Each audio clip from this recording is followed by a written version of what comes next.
Don't be a lemon. Be a rosebud.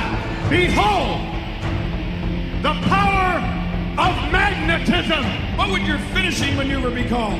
The circumcision. Follow the process. Hello everyone and welcome to Let's Talk More Wrestling Podcast, the wrestling podcast where we review the pay-per-view of the week or whatever we decide to talk about at that time. My name is Turbo Tony and we're here with Matt Marsander. I'm sorry Matt, you know the rules, you do not get any special entrances on these extra ones, so that's for the weekend, our main show on the weekends. And as you guys should know by now, we've got a pretty good habit of reviewing every pay-per-view that WWE seem to throw out at us. I think we've done that since the podcast started. We didn't plan on doing that, but it's just turned out on being that way. So. No, it just sort of ended up that way. Yeah, definitely. Just before we get started, how are you, Matt? How are you doing? Very good. I remembered far earlier this time. That's awesome. Yeah. I'm good. Care about me. It's good. Yeah, it's very good. If you guys want a little bit more, Let's Talk Wrestling just outside of the podcast, then you can actually follow us on Twitter. It's amazing. It's awesome. Matt was live tweeting throughout the Money in the Bank pay-per-view, which we're going to review. And the Twitter is at TalkWrestlePod. So there you go. I'll put that in the description as well, and you can follow us on there. And I'm sure that Matt will probably live tweet as he's watching some of the shows and he's doing stuff like that. And that way you can send us any messages like that. It's just getting started, so we'll really appreciate if you can follow us on there.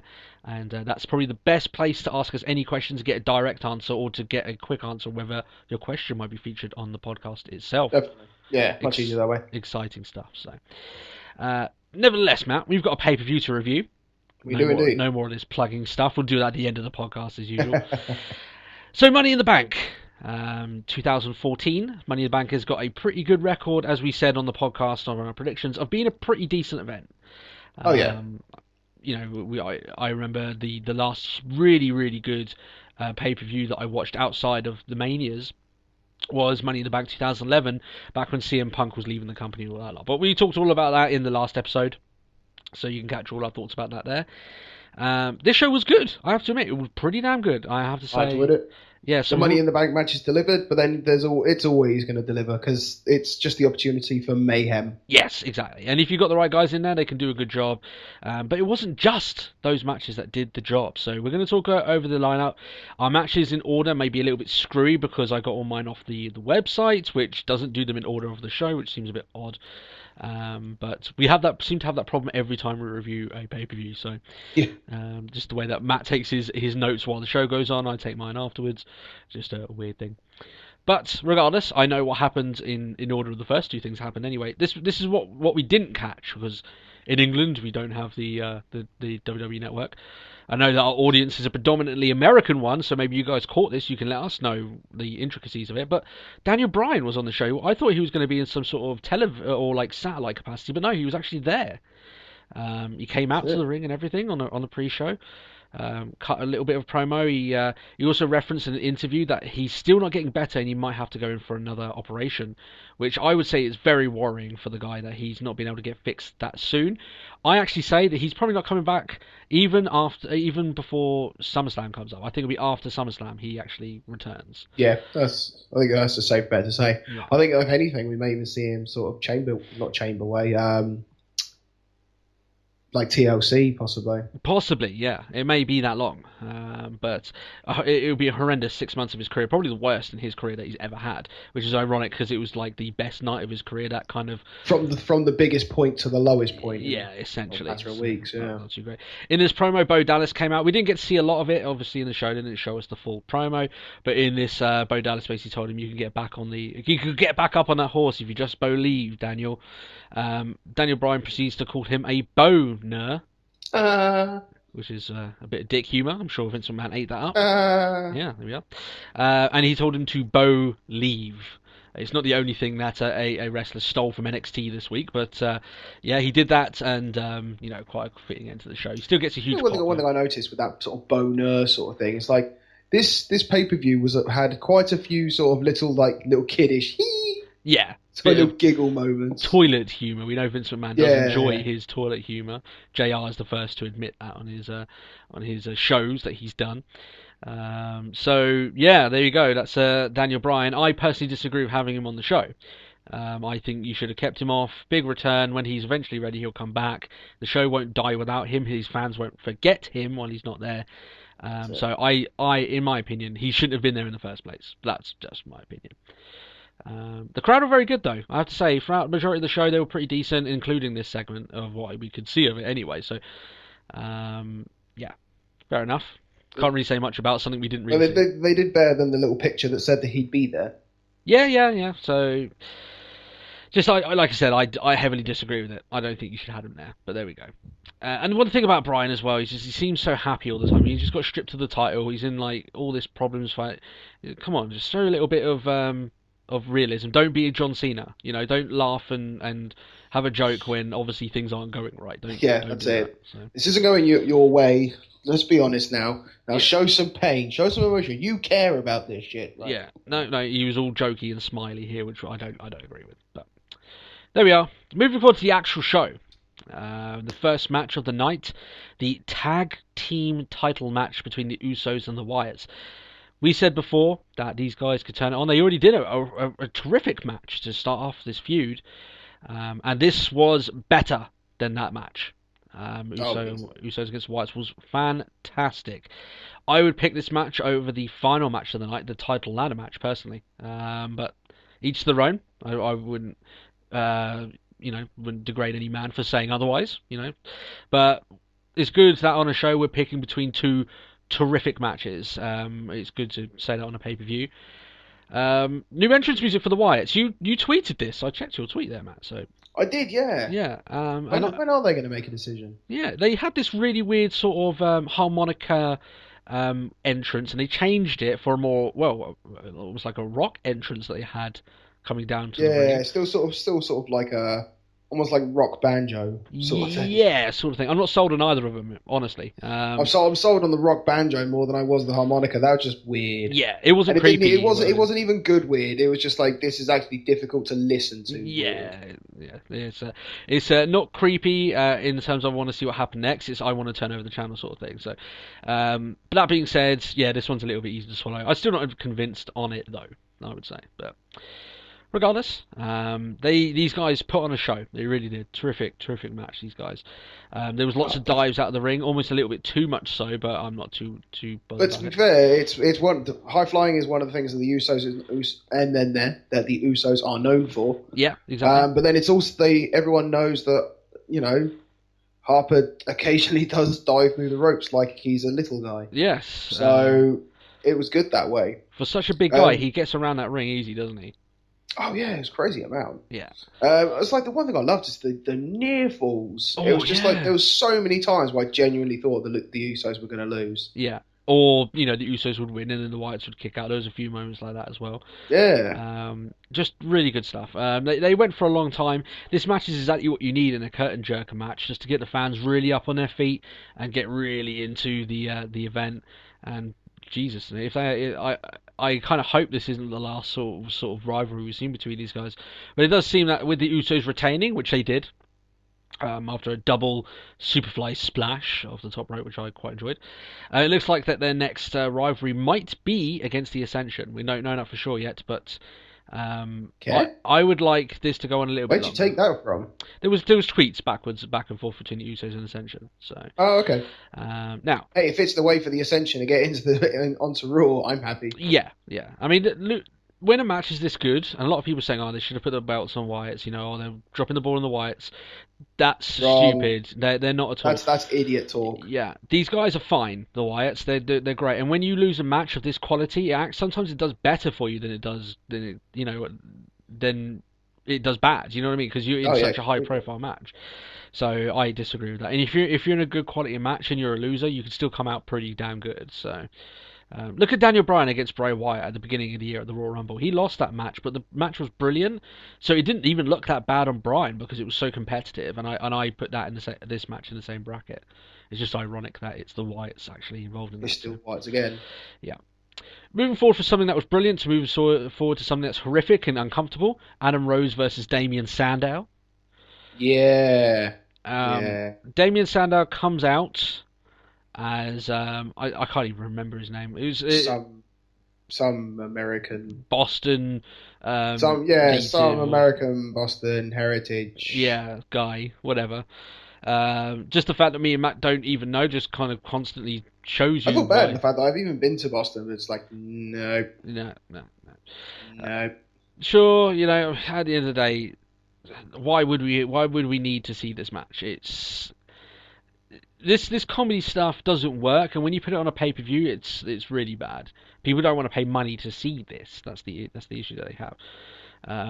Like, fair enough, put it on free TV for a little bit of what you think is funny. It may not work, but when you put it on pay-per-view, it gets you know. Especially like the worst part about it is, it's on paid TV. Yeah. And they're still trying to play this comedy skit. But I'd have been sold if Sandow actually wrestled in his own gear.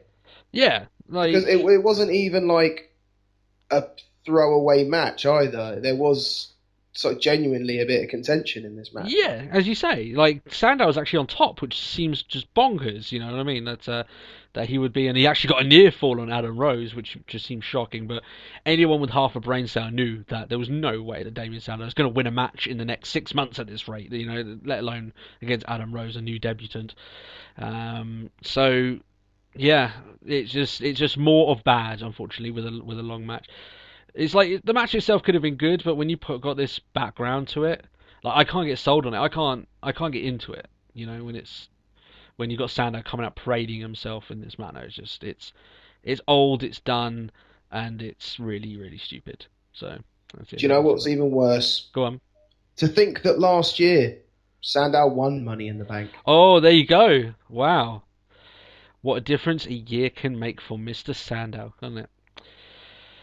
Shaking our heads at that one, but there's not much we can do about it. Me and Matt are in no illusions. We know they're not done with this. It's probably going to keep it on for a number of months before they do any change with Damien Sandow, which is unfortunate for us, the viewers. Moving forward, anyway, Stardust and Goldust versus the New Age Out. No, of course, they're wrestling Ryback, as they usually do. They've wrestled nothing but Ryback, I'm guessing, for the last 2 months. Stardust and Goldust don't know how to wrestle other than... Yeah, exactly. Ryback. Yeah, you can't book them against anyone else. They've forgotten how to wrestle other people. Yeah, we knew what was going to happen. It was pretty much a copy paste, really, of their Raw match that they had.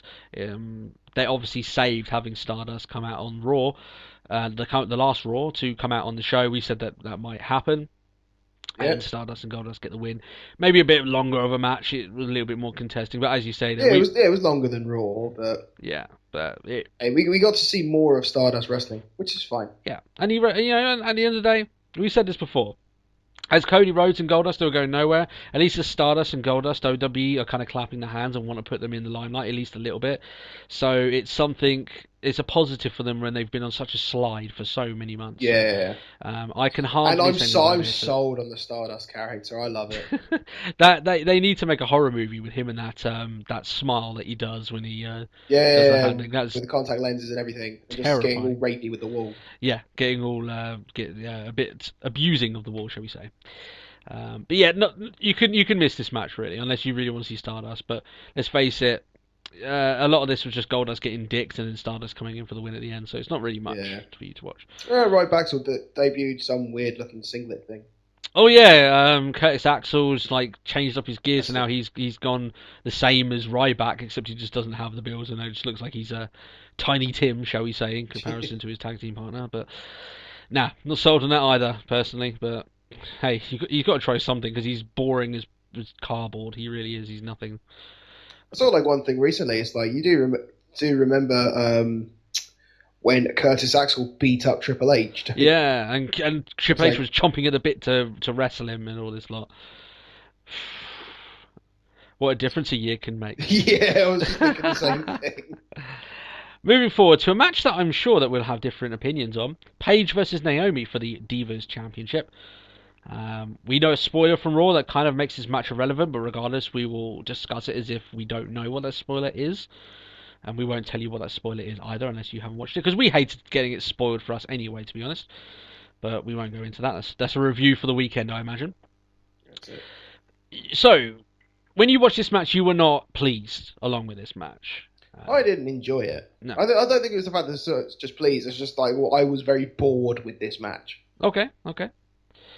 I disagree, personally. I actually quite liked Naomi's athleticism.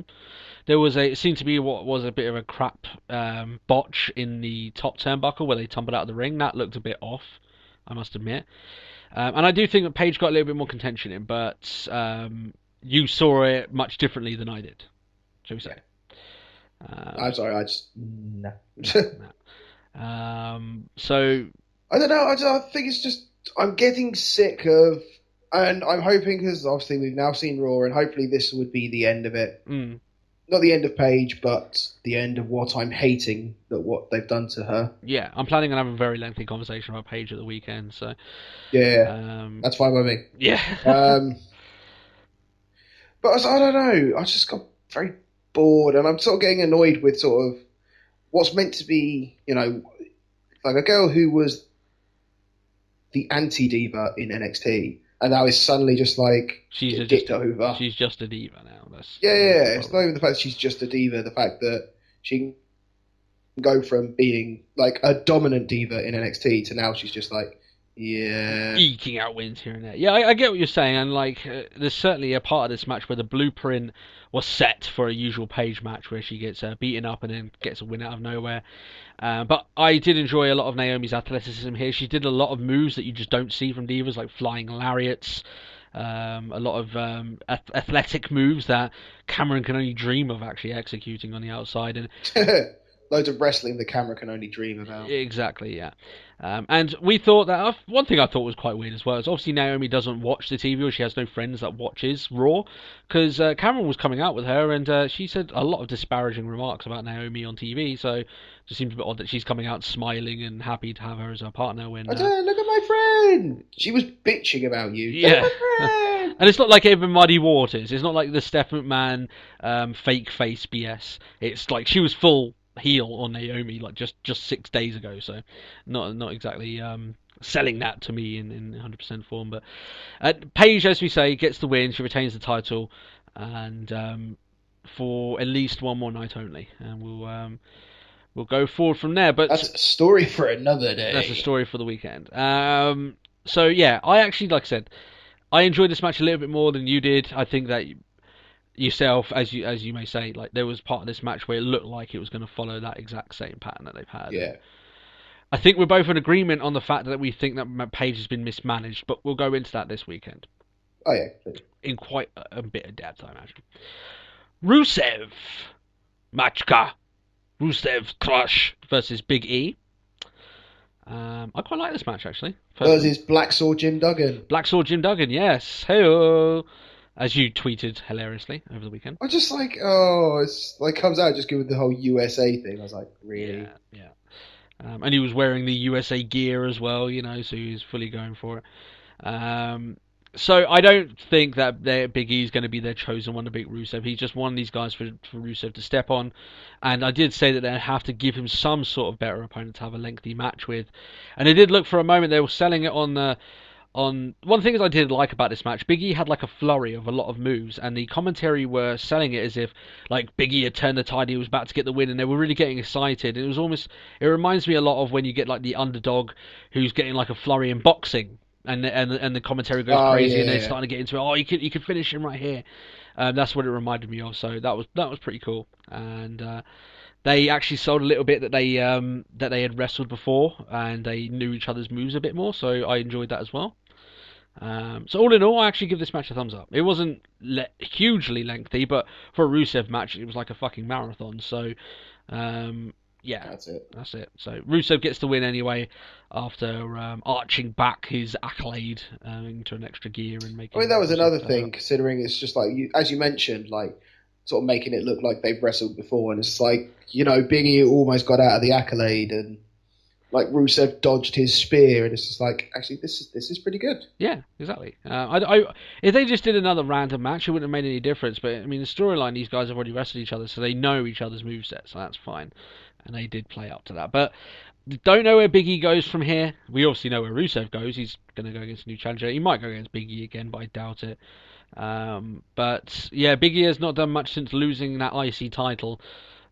But IC title has not gone through a good patch recently, even with Barrett winning it. Now he's injured. Yeah. It's been vacated. The IC title is a curse. Yeah. Well, you got to give it to Vacant. He actually lost the WWE title later on, but he got it back. He got the IC title. So, man. Oh yeah, in the space of 24 hours, Bacon's held 2 titles. Exactly. Yeah, he just bounces back like no other. So, yeah, quite a man. Anyway, moving forward to what I believe was probably the best match of the night. Don't know if you agree. I think you probably will, but we'll see. The Money in the Bank contract match. Yes, that's the one. This match I was agree completely. awesome in every sense of the word. Everyone had a part to play, even Mr. Kofi Kingston, which a lot of people know that I do not like, but he is in here to do his job in these sort of situations, and he served his purpose. That was fine. A lot of big bumps in this match, all culminating in a absolutely bonkers off the top of the ladder superplex by Ambrose onto Rollins, and the pair of them sold it as if they had been carrying an atom bomb, and they hit the floor, and they obviously, as you would imagine, and it looked terrific when they did all the replays from the top of the did the bird's eye view of it, and you just see them going lower and lower, and Ambrose selling it like a boss. I think Ambrose sold it better than Rollins, though, I have to say. Funny enough, we all say hey, Ambrose didn't do the like a boned fish sell. Yeah. I still can't figure out what caused that move. That's just the only thing I remember. Oh, what it involved a ladder. I remember that much, but like just flopping around, and he fell onto the floor outside. And he's still flopping around. Yeah. I was like, fish out of water. Yeah. Love it. I was watching this match in and out. I was watching it in the morning because the pay-per-views air over here at 1 o'clock in the morning and finish at 4, and I've got kids to look after at 6 o'clock in the morning, so that just doesn't work. So I watched it up in the morning, and my daughter was in and about, and she caught this and thought it was hilarious. She thought that Rollins was a fish, and she thought it was one of the funniest things she's seen in a very long time. So, that's fair enough. Well done, Rollins. Well done, Rollins. But yeah. Oh, what spot I remember? Rollins, like RVD, laid the ladder out in the corner and did like the Rolling Thunder onto it. I was like, oh. There was another one that Rollins punched his bump card a few times over, I believe, in this match. He was all over the place. He took a unreal amount of punishment in this match. Oh, not to mention that laddered table sort of thing. Yeah, that's what I was about to talk about there. It basically gets like flipped over and lands on a ladder that's suspended on the ropes, and then a ladder in the middle of the ring. It's kind of hard to explain, but he lands and the thing dislodges, so he's bouncing all over the place. He looks like he's banging his head all over the place, and it looked amazing. It looked like it hurt, and I imagine it did. But yeah, Rollins really took a battering. But as the end of the match carries on, Ambrose looks like he's about to get the win.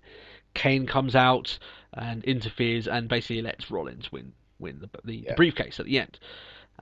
So yeah, Rollins gets the win. That was a correct prediction from us. In fact, our predictions were pretty good throughout the night. The only one we got wrong was the Wyatts. So which we believe could have gone either way. Doesn't really matter. In fact, there was a guy that's actually been doing predictions the last about a year, and he's been getting them correct. Have you heard about that guy, Dolphin something or other? And he's been on this forum and he's been getting all the predictions correct for about a year. Really? And he has like a source backstage, and he's been getting all the predictions right. He had a horrendous night. We actually outpredicted him, so there you go. We actually got more correct than him. He got a lot of these things wrong. He said that Kane was going to win the title match at the end.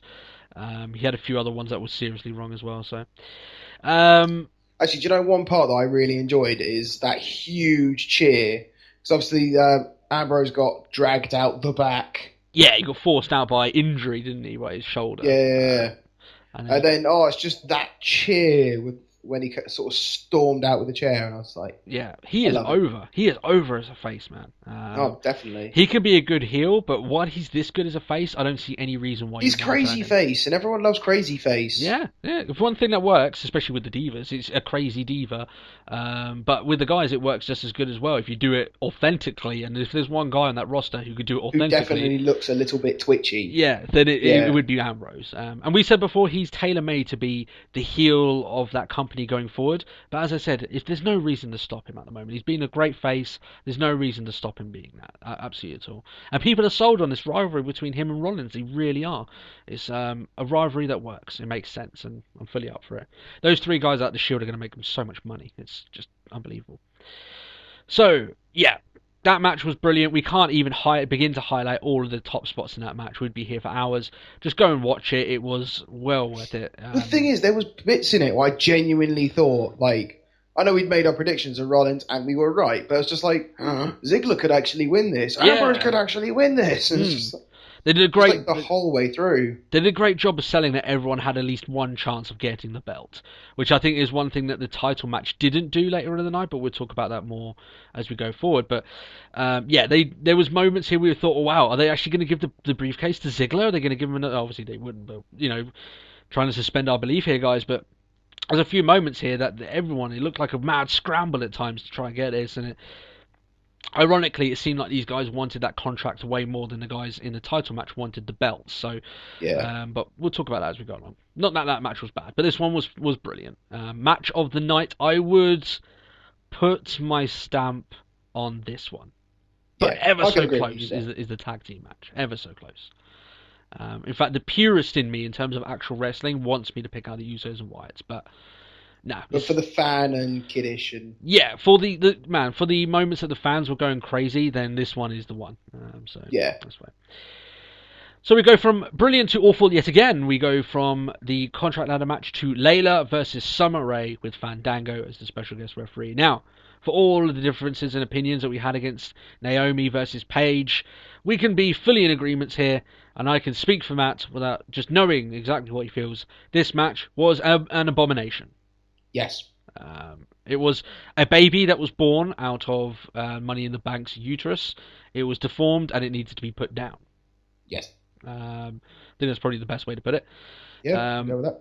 And what's really bad as well is that I know that these two girls can wrestle better, but it was a fucking shambles. That's the thing that I was like, oh, they're having a match. Oh, this could work. Like, this could actually be a good... yeah, there we go. And we realised pretty quickly it was never meant to be that way. The moment, it was like the moment Summer Rae had later in the corner, like, with the leg up, and it's like Fandango's making the count, and then suddenly it's like, 3.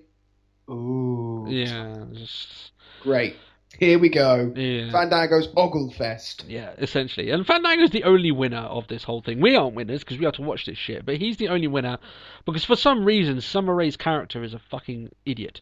That she's still going after this guy, yet he's made no advances to him. Like, he's the one who dumped her, yet she's trying to get all on social media saying he's the man. Yeah, she comes off looking really bad. Not only the fact that she lost this match with just a simple little move out of nowhere, which seemed a bit stupid. But I honestly can't even remember how this match finished. I don't even want to remember this match. It was fucking it's just they actually did a half decent story around it. But if they had made it so Summer Rae was coming back to get revenge, but they quickly turned it. Breasts. Yeah, it was basically boobs against legs. That's essentially what their match turned into. And like we said, Fandango is the only winner because for some reason Summer Rae still wants to get with him and Layla's with him, and now it's just. Nah, I'm done with this now. I don't want this rivalry anymore. Summer Rae needs to go and actually do something with her character and figure out what's going on, and Fandango can continue to go into obscurity. I'm fine with that. That's not a problem. But yeah, this was easily the worst match of the night, without a doubt. Even worse than the Adam Rose Sandow bollocks, to be honest. At least that was an actual competitive match, it seemed. Yeah, I mean, that's saying something, isn't it? That we would rather see Damien Sandow dress up as a random person from Time, and we would rather see that and his gradual descent into madness than this Layla Summer Rae abomination. It was horrible. Yeah. But at least it was in the death spot. It was put there just to put a gap between the contract and ladder match and the title ladder match. So it served its purpose. It just burnt a fucking poison into my head. But anyway, title ladder match, the main event. I was actually watching this with a non-wrestling fan, funny enough. My brother-in-law was watching this one alongside me, and he was just around and watching it as well. So this match, if you look at it in comparison to the ladder match, and I know you shouldn't say, you shouldn't put it in comparison, but they're two of the identical matches, you're just going for something different. It doesn't add up, but it's still watchable. It's still very good. It's still alright. I just don't think it had nearly anyone that was willing to put the bumps that Rollins was willing to put in this match. Would you agree would be the same thing? Yeah, I could agree with that completely. Yeah. I think it was just a more physical who could take the hardest hit, not who could take the biggest fall. Yeah. Which, you know, you don't always have to do that, but I wasn't completely sold on it. I also think there wasn't enough people that looked genuinely close to winning the belt. I mean, Sheamus looked like for a moment he was close to, but the likes of Bray Wyatt was cruelly overlooked in this match, and a few others were as well. It was sort of just he was in there for no real reason. Yeah. It's just like, He had one moment where he was in the middle of the ring and he looked like he was going to go up and get it, and then that was quickly snuffed out. It wasn't like Ziggler earlier before where it actually looked like he might have a chance of winning the belt and someone comes in at the last minute. But he literally got a foot onto the ladder. They didn't have anything like, because in the contract one where they had like the proper just like two, I think it was like Ziggler and Kofi or something. They were just stood in the ring, ladder was up, they both looked at each other and went, run. Yeah. And they both scrambled up an edge of the ladder. Like, there's none of that. Yeah, there was none of that at all. And there was a lot of moments here where one guy was going up, then he'd get pulled down, one guy was going up, then he'd get pulled down. It got a little bit monotonous. One thing I will say about this match, Randy Orton took a nasty hit to the head inadvertently from a ladder, which actually busted him open pretty badly. My brother-in-law thought that the blood was fake, and he would not agree when I said to him, it actually isn't. That is his real blood. And all us wrestling fans know that is the truth. Obviously, WWE do not want blood. They do not want blood. They don't want it at all. That's why they tried to patch him up. They tried to patch him up. That's why he disappeared for a while. Yeah, but it reopened, and by the end of the match, he was bleeding pretty profusely. Oh, he had a crimson mask. There was no denying that. Yeah, exactly. And listen, the blood mark where he got was exactly where he got hit. And the it's not where they usually blade, so he wasn't blading or anything like that. And then obviously it said it's irrelevant. WWE don't want blood anymore. We know that for a fact. So, but yeah, the guy got hit pretty nasty, but he still got in there, and at least commentary sold it as if this guy was going mental because he was busted open, sort of thing. So that was fine. I'm genuinely shocked. Apparently, like, he has no concussion. I was like, really? Yeah, he got away lucky. He got away very lucky, I should say, just with the blood, because he could have. With something as strong as that, you could have a cracked skull. That's the thing with that, and then you're out for longer than Daniel Bryan would be with a cracked skull. You'll be out for almost a year. So, yeah, he got away lucky with that one, but that's fine. But in the end of the match, it looks like Kane is going to set up Randy Orton, the bloody pig that he ended up being at the end of this match. But John Cena turns into Super Cena. He AAs, I think, Kane onto Randy Orton, who's on the ground. Rushes up. Other way around. Other way around, okay. And then rushes up and grabs both the belts. So now John Cena is now the 15-time WWE champion, and not only that, he is now the most decorated champion in WWE history. No. Huh? Still Flair. No, this thing is, right, Flair won the majority of his belts in other organizations. Still Flair. No, it's 14 times. Still Flair. Oh, you still count it as still Flair? Still Flair. Oh, okay. It's still Flair, damn it! I don't want to admit that he's close or has overtaken. He's overtaken him now. Nope, still Flair. Right. Well, unfortunately, Flair. John Cena is the most decorated champion in WWE history. Regardless of what me and Matt think of it as. Woo! Flair. Type down in the comments if you still think that Flair is the most decorated champion. You're going to start walking around with a Team Flair t-shirt now, aren't you? Try and get this this match written away. But yeah, the idea, I mean, if you actually look at the title reigns of other people, you could probably double Austin's title wins, wouldn't even match up to Cena's. Rock's title wins wouldn't match up to Cena's. You could definitely double Undertaker's title wins, wouldn't match up to Cena's. You could double Hulk Hogan's WWE Championship wins, it wouldn't lead up to John Cena's. It's baffling how this guy over a 12-year period has won this many belts. But the one thing that we will say is because they had nothing to do for a year and a half, so Orton and Cena just swapped titles every now and then. They basically gave I'm sick of carrying them. You take them. Yeah. The one thing I will say is that we know how this ends. He's going to drop those belts to a Mr. Brock Lesnar at SummerSlam. It's already been confirmed. Essentially, they've already released the posters of Brock Lesnar and John Cena on the front of it. So there you go. It's pretty much done. That these guys are going to be wrestling against each other, and Brock Lesnar will be winning those belts. Otherwise, what is the point of Brock Lesnar coming back and fighting John Cena? And when you look at it in that fashion, I guess I wouldn't want the likes of Bray Wyatt or Roman Reigns to have a 2-month title reign and get it then beat by Brock Lesnar. I wouldn't want that to happen, but yeah, really, Cena can afford to have a short run. Yeah, it's just a shame that we're going to have 2 months of, like, you can't really sell John Cena as champion to us because it's been done way too much. Yeah, you're going to have 2 months of that. So Yeah, Check John it. Cena. Yeah, there you go. But realistically, we knew this was going to happen. Me and Matt both predicted John Cena would win, and of course he did. WWE think we want this. Yeah, they do I think think we do. that's the problem. They're now billing John Cena as the greatest WWE champion of all time. That is their official billing of him now. Now, regardless of whether you disagree with that or you agree with that, that's what WWE thinks, and they're going to sell that to you no matter what you think. So, yeah. I disagree fervently. I don't think he's the greatest WWE champion of all time. And we actually did a video back before the relaunch listing why Cena can be labelled as a failure as a wrestler, regardless of all his title wins. And we made a very good argument towards that, the fact that he's been the front of the company, and the company now is in nowhere near as good of a state as it was back in the times when Austin was in front. Now, you can pin that down to a lot of different things. We know that. But regardless, it's been on a gentle decline for all that time. And he hasn't led wrestling into a new age of prosperity. But we'll no doubt go through that again at some time on the relaunch of the podcast. I don't want to go into that now because we could be here for hours. And it was a very long conversation that we had before. But... yeah, the only thing I'd say about this is that around the internet community, at least, the internet community is very, very sort of disheartened by him being champion. It's a little bit like, again, really, we didn't really want this and stuff. But yeah, Brock Lesnar broke the streak, and now he's going to come back and save us, Y2J style, and he's going to take those belts off him. So I think that's essentially what's going to happen. Do you think that's what's going to happen? Brock Lesnar takes the belts off Cena? I hope that's going to happen. I firmly believe that's what's going to happen. Firmly believe. He is just a placeholder champion this time, and when you look at it that way, hopefully, it won't be too bad. It makes the bitter pill a lot easier to swallow. Yeah, the scene is playing placeholder for a change, but it's still a bitter pill, isn't it? No matter which way you go around it, sort of thing. Yeah. So we do hope that the likes of Bray Wyatt and Roman Reigns will get their time, and it does dishearten me the fact that Roman Reigns is being put in. He was put in this match, and he did have a good showing, but now he's going to get put. He's been put in a fatal four-way match at Battleground. He's going to lose those two chances at the belts. I've seen what they do when they've got good plans for a wrestler. At Ryback. Yeah, and they don't want to put the title on him yet, but they keep putting him in main event situations. You get a Ryback on your hands, and we do not want that for Roman Reigns. Now, do I believe that will happen to Roman Reigns? Absolutely not, but it does make me a little bit fearful. You know what I mean?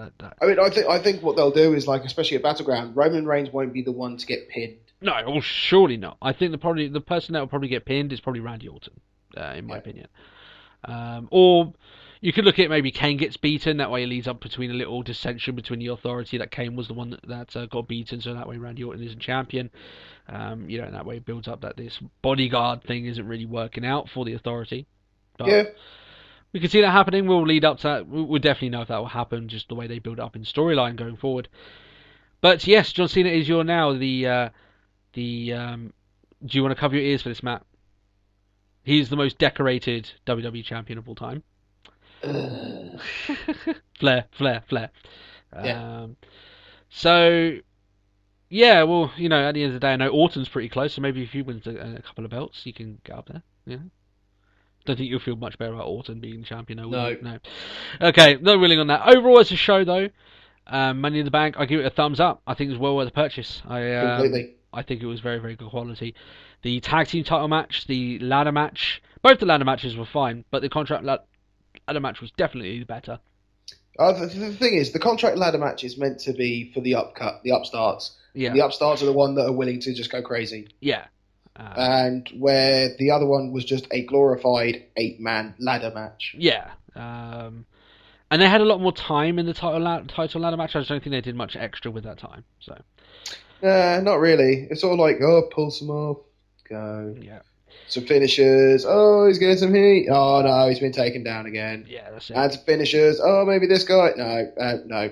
Yeah. And the finishers. And this just cycles round again. The flow was a bit dead towards the end of the match, until Roman Reigns got heat. Yeah, and then he picked things back up again, which he's been doing for a while, Roman Reigns, hasn't he? He's been doing that for WWE for a while, so that's pretty good. So overall, I would definitely suggest that you buy this. We don't review things out of 10 on this show. We just tell you if it's worth purchasing or not. We firmly believe that this pay-per-view does. So there you are. WWE actually have done a few decent pay-per-views in a row now, so they're building up their game up a little bit. Maybe they're shaking rid of this headache that they've got. over WrestleMania, which they did have. They had a hangover of monumental proportion after WrestleMania, but seem like they're getting their shit in order a little bit. At least they've got a long-term idea of what they're doing, and it sort of shows that they've got that as well. Raw this week, which we'll review at the weekend, has a lot of stuff to cover, so I would be sure, if you're a listener of this, to catch our weekend show. And the best way to do that is subscribe, that way you won't miss our show at the weekend. You also want to follow our Twitter account, as we said there before, at TalkWrestlePod. You can ask us any questions there, and you can get live tweets of the show going forward, and we'll tell you, also, as well, if you don't feel like subscribing but you will want to keep on the show, then Twitter is a great idea to do that, because Matt will put up when the new episodes go on there as well, which he did when the last one went up. So when Vicky Guerrero was had her farewell from the company, and she's having loads of stuff on the WWE Network, actually, so there you are. Yeah, the fact that she was getting like a 1 hour sort of special. Which is roughly what, I mean, the Warrior got a 1 hour special as well, so they seem to be doing this a bit more regardless. Now, the same way, I will say that the Warrior one will be much more interesting than the Vicky one, but still, each to their own. So, that's all we've got really for this episode there, lads. It's been great chatting about the pay-per-view. We hope that you guys did enjoy it, and I hope you guys did enjoy the podcast. As we said there, subscribe, like the video if you'd like, give us a little hand. If you've got any questions for us as well, like I said, feel free to tweet us or leave a comment below, and we might even answer it on the podcast. So, thanks a lot, guys, and I think that's everything. I think we're done. That sounds about right. Yeah. We'll catch you guys at the weekend. See you soon. Bye-bye. Bye.